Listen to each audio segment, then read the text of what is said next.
Welcome back, everyone. Today we're doing something a little different, a deep dive, you could say. Oh, interesting. Yeah, so we're going to be stepping into the world, well, the world, as seen by a sculptor, Hideki Iinuma. Sculpture. Okay. And he's curated a collection of news and recommendations. It's kind of like a snapshot from November 12th, 2024. And honestly, I was looking over this stuff. What kind of stuff? It's a wild mix, really. Yeah. We're talking video game releases, we've got art exhibitions in there, political news even. Okay, so kind of all over the place. Totally. There's even a healthier ramen tip, I Oh, think. okay, that I'm interested in. Right. So it's going to be fun. It's like this treasure map, through all these parts of culture and society. But But all seen through the eyes of a sculptor, right? yeah, through that artistic lens, exactly.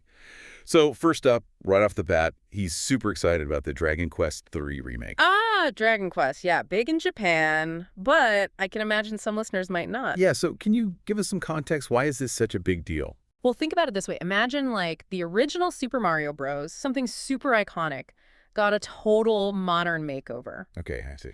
That's what Dragon Quest is in Japan, like a cultural touchstone. Wow. Generations of gamers grew up with this. It's pure nostalgia, So this remake, it's not just a game, it's an event culturally. Yeah, that makes a lot of sense. And it seems like Inuma's really tapped into all that. Definitely. But then, and this is where it gets interesting, right next to Dragon Quest, he's recommending a very specific Starbucks order. Wait, really? Yeah, the creme brulee latte, but with almond milk and extra caramel sauce. That's quite a jump. Right. It feels like we went from epic game release to Coffee break. Yeah. But I mean, think about it. Artists, especially sculptors, they're all about the details, the subtleties. Yeah. Like shaping a curve just right, finding the perfect form. Maybe this latte thing is in Iinuma finding that perfection in his everyday life. Huh, like a tiny masterpiece in a cup. I like that. It makes me rethink my own coffee choices. Okay, but moving on. Music now. Iinuma recommends something called, and I'm reading this verbatim, A Woman's Lifelong Friend, a fantasy story told through pictures. Wow, that's a title. Right. I have no idea what this is. Is it even real? I mean, tough to say for sure without more info. Could be obscure or a performance piece, who knows? Yeah, sure. But what it does show is that Iinuma, he loves stories no matter the form. Yeah, whether it's music or visual art or even a video game, he's drawn to that. Absolutely. That narrative thread seems really important to him. Speaking of which, captivating performances, he mentions the first take video with Masayuki Suzuki. Have you seen these? Oh, yeah, those one-take recordings, they're everywhere now. They're so popular. What do you think draws people to them, especially an artist like Iinuma? It's raw, It's like stripping away all the studio magic. It's just the artist and their talent laid bare. Yeah, I get that. Maybe Iinuma sees a connection to sculpture, like capturing a moment and emotion in its purest form. That's interesting, that link between performance art and something is, well, still a sculpture. Yeah. Okay, now, into the art world specifically, Iinuma has some exhibition recommendations. He seems really into a couple. Okay, which ones? So there's Honeycomb Garden and clay figurines. Already the name sounds cool. Yeah, and those clay figurines, those are dogu, right? Yeah, dogu, they're ancient. Wow, he's seriously ancient, thousands of years old. They're a huge part of Japanese art history. Wow, so for a modern sculptor like Iinuma to be recommending them, that says something. Oh, absolutely. They're timeless, these figures. Sometimes humans, sometimes animals, so stylized. And they give us a glimpse into ancient beliefs, spiritual stuff. It's fascinating. So they're not just beautiful, they're culturally significant too. Exactly. They connect us to this whole lineage of Japanese artistic expression. It's powerful stuff. Wow. Okay, so that's one. And the other one he mentioned is the Mitsubishi Ichigokan Museum. It's near Tokyo Station. He even mentioned they have a new, smaller exhibition room. Interesting. What do you make of that? I think Iinuma likes accessibility, A museum in a busy hub, plus a space for maybe more intimate exhibits. It's like making art a part of everyday life, not just some exclusive thing. Exactly. Yeah. And then he goes even broader, encouraging people to check out international art events, specifically the Bangkok Art Biennale. Oh, that's cool. So he's not just focused on Japan. He's looking globally. Yeah, always searching for new inspiration, new perspectives. Biennales are like these melting pots for artists from all over. They spark new ideas, push boundaries. It's impressive how he moves between ancient traditions and these cutting-edge global trends. He really does. But here's what caught my eye. amidst all this art talk, he's also really into political news. Oh, that's interesting. Yeah. He even says he should maybe incorporate it more into his own work. That's a thought. Throughout history, artists have been commentators on their times, using their art to reflect and critique. Yeah, and maybe Iinuma sees that potential in his own work to spark dialogue, Absolutely. It's a powerful way to engage with the world. And to make it even more modern, he mentions being fascinated with AI reading the news. Wow, that is very 21st century. Right. It's like he's on top of all these advancements, trying to understand how they'll change things, even in the creative world. It makes you think, where is this all heading? It really does. But it shows how multifaceted his interests are. For sure. Okay, before we move on to some specific headlines he found interesting, one more thing. Okay. He recommends a whole bunch of exhibitions and events all over the world. It's like a whirlwind tour. Give us some highlights. Okay, so Sotheby's is launching a new maison in Hong Kong. Not even sure what that means, honestly. Think of it like a super exclusive space, all luxurious, specifically for showing off and selling like high-end art and luxury goods. Oh, so like top-tier stuff. Exactly. And Sotheby's is a big deal, an auction house, so them moving into Hong Kong, it's a sign. What sign of what? That the Asian art market is booming, it's gaining power globally, it's a big shift. Wow, okay. Then on the complete opposite end, he mentions Dead End Gallery, an AI art space in Amsterdam. AI art, huh? That's a whole other can of worms. Right. AI is changing everything, the art world included.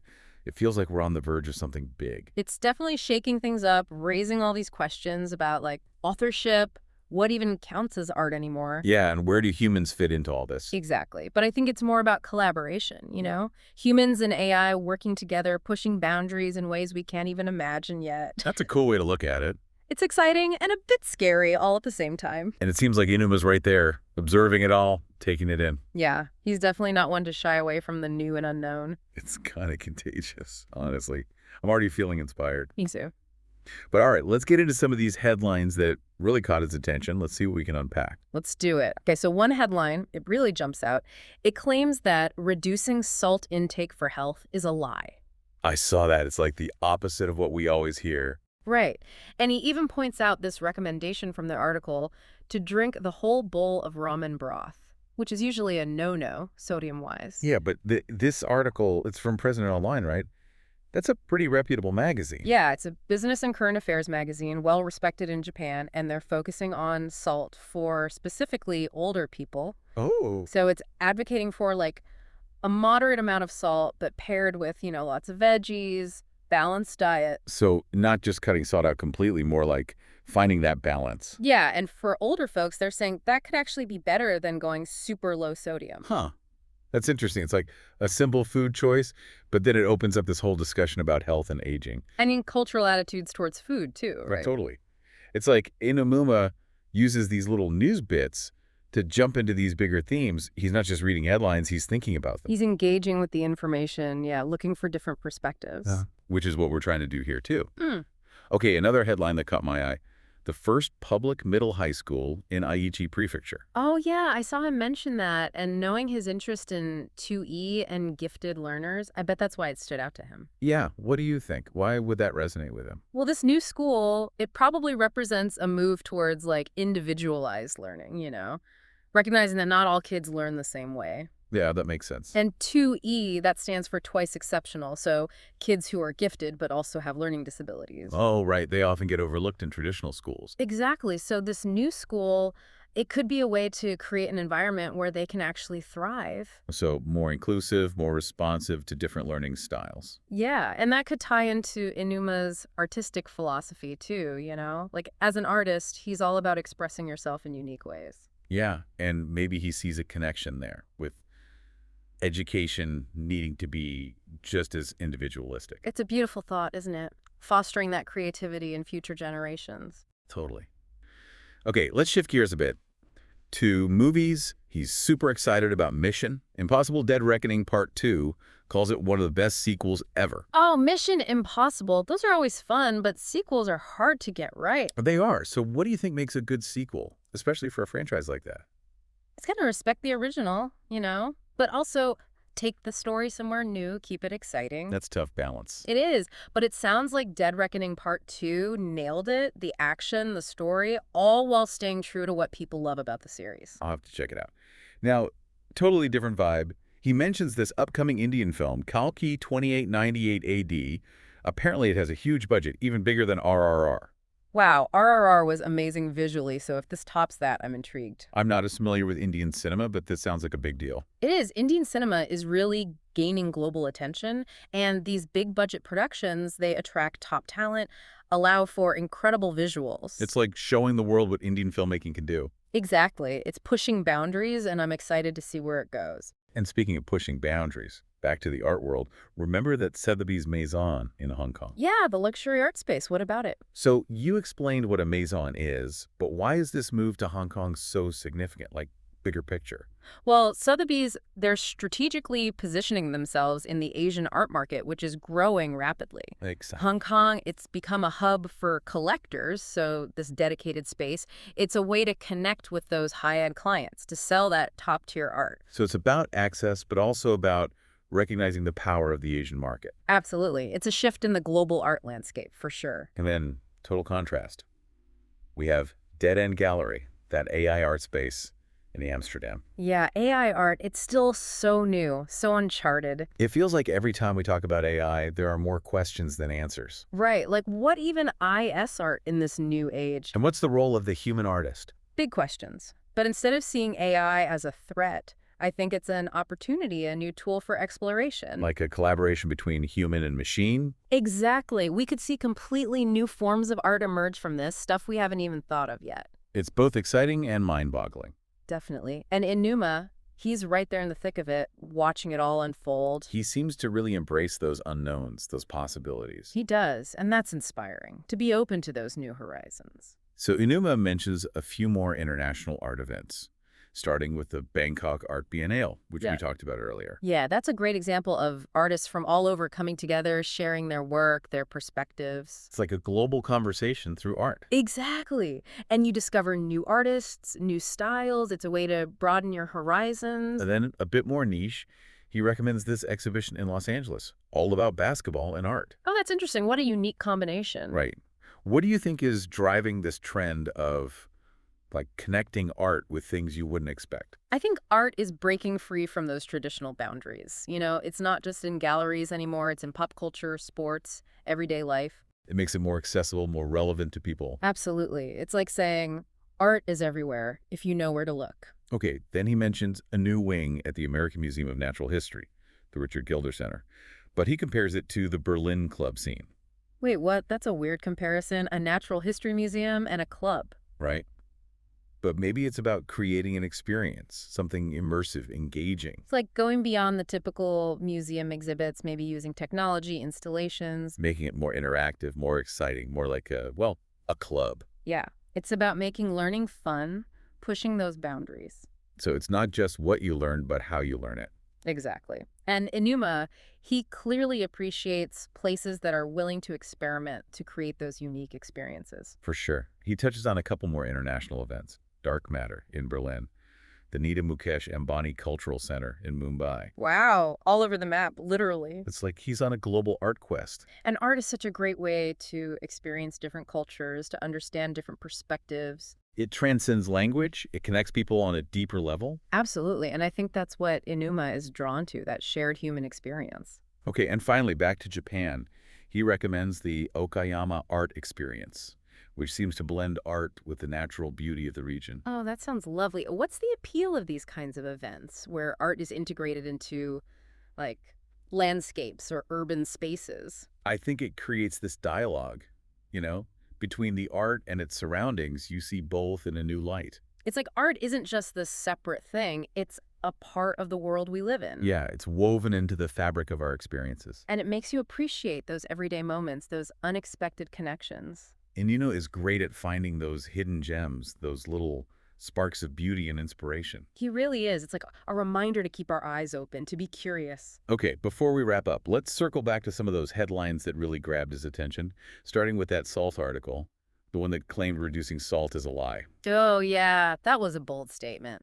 It really was, especially since we're always told to cut back on salt. Yeah, it was, especially for, well, for older folks. That's who the article is talking about. Right, right, from President Online. Exactly. And it wasn't saying like salt is good for everyone, more like for older people, moderate salt, especially with a good diet. Lots of veggies, all that. Yeah, a balanced diet, it could be better than going like super low sodium. That's what they were arguing.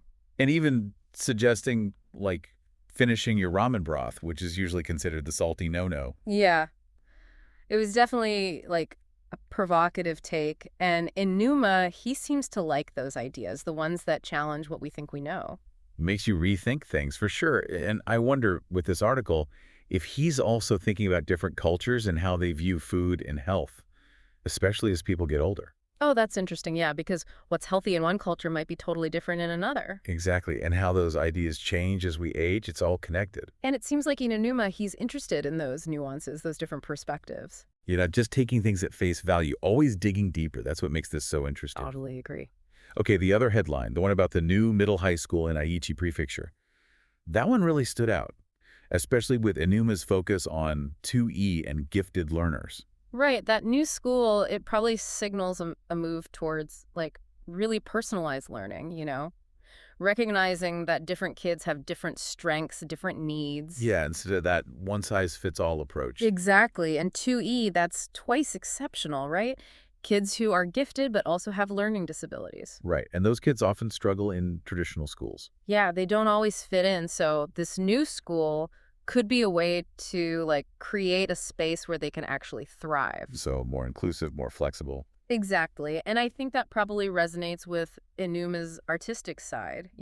How so? Well, artists, they're always pushing boundaries, thinking outside the box. Yeah, they don't follow the rules. And maybe he sees a connection there, like education should be just as individualized as artistic expression. Wow, that's a really cool way to connect those ideas. It's all about nurturing that individual potential. Yeah. Whether it's art or education, it's about letting people shine in their own unique way. It's been amazing, this whole deep dive going through Inuma's world. It's like he sees inspiration everywhere. He really does, from video games to coffee to like serious news and cutting-edge art. It's all connected for him. And he blends it all so seamlessly. It's not like separate boxes. It's all part of this like tapestry of his perspective. And what's so inspiring is how he draws those connections between things that seem totally different. Yeah, like he shows us that creativity isn't just about art. It's a way of looking at the world, a way of thinking. And he encourages us to do the same, to be curious, to ask questions, to find those unexpected connections in our own lives. He's definitely challenged us to rethink some of our own assumptions, to see things from a new angle. And that's what it's all about, right? Expanding our horizons, finding beauty in the unexpected. It's been a journey for sure. And on that note, to our listener, we leave you with this question. What seemingly unrelated things in your life could be connected? What hidden threads are waiting to be discovered? Keep exploring, keep questioning, and keep diving deep.